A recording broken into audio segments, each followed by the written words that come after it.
on the eve of the next hearing.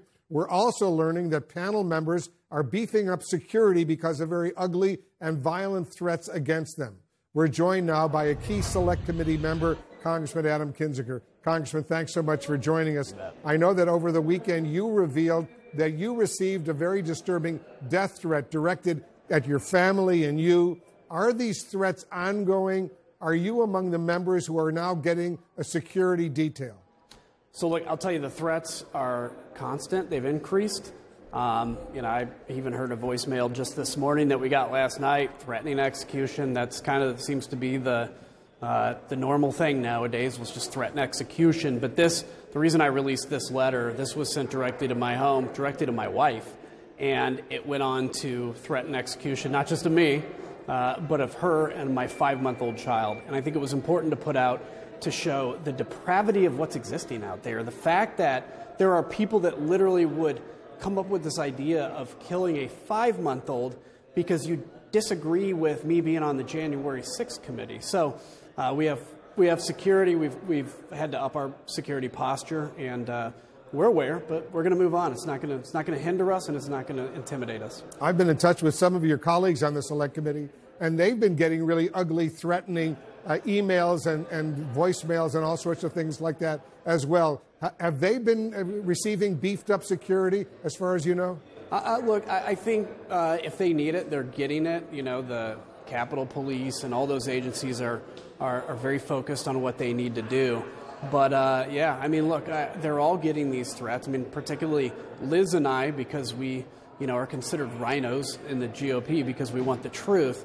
But what that shows is when you stir up evil, when you bring in light to a dark place, you see cockroaches get angry and scatter. And we're bringing light, we're bringing truth to the lies that have permeated many people's minds. And it's not going to make them happy. You're referring to the Vice Chair, Liz Cheney of Wyoming. You say she's been getting these kinds of ugly death threats as well? Well, I haven't talked to her about them, but I can make an assumption that if I am, she probably is too. All right, let's talk about tomorrow's hearing. It's going to be very significant. I know the focus will be on the pressure that former President Trump put on the U.S. Justice Department. You're going to be leading the questioning. What can we expect to learn? So I think what we've done so far, when January 6th happened, I think a lot of people's focus became that day and the violence, and that was important. It was a terrible day. But what a lot of people forget is all the pressure points leading up to January 6th. By the way, nothing's changed to prevent anything like that from happening again. So we saw the pressure on the vice president. We saw the pressure Tuesday very emotionally on these state leaders. And now we're going to talk about the Department of Justice. A lot of this information is known, a lot isn't.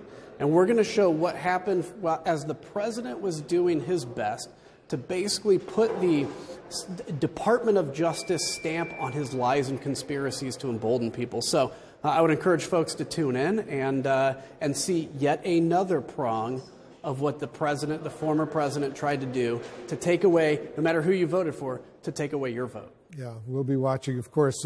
The former Trump White House Counsel, Pat Cipollone, isn't appearing publicly, we understand.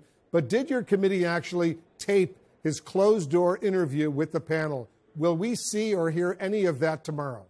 Well, I don't want to get into the details of what you'll see or hear tomorrow. I will say this. We do want Pat Cipollone to come in and cooperate more. You're going to see tomorrow men that did not necessarily want to be out there talking about this stuff, but they understand their oath to the Constitution and their responsibility to the country. We want Pat Cipollone to come in and cooperate in a robust way. There's no reason he shouldn't, and we hope to see more of that. Was his closed-door interview with the panel on tape? Did you record it? Again, I don't want to go into the details because we may or may not talk about some of that tomorrow, but we certainly want to talk to him again, and we hope he obliges. Let's see if he does. Will you provide any more information, Congressman, on the Republican members of Congress your committee says actually requested pardons from then-President Trump?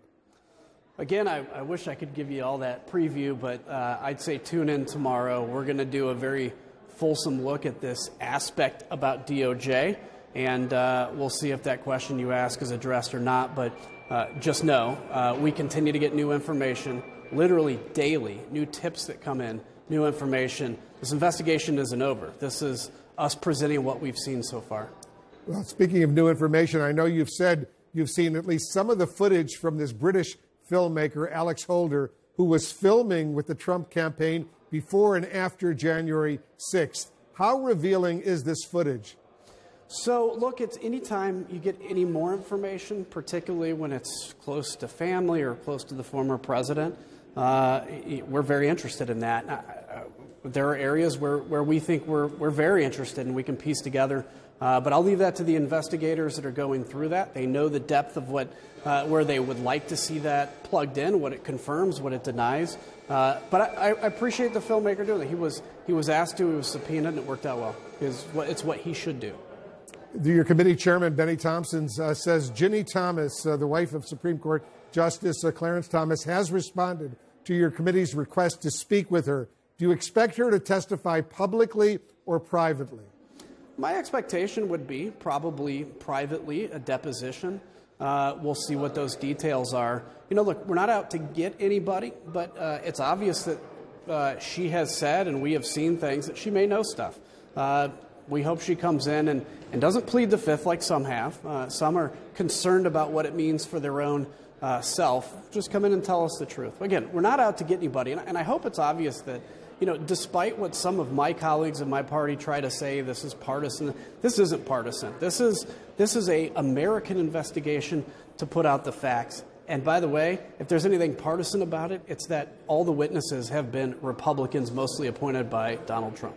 We're grateful to you, Congressman, for all you're doing. Stay safe over there. Please give our best wishes to your family as well. Congressman Adam Kinzinger, thanks so much for joining us. Thank you.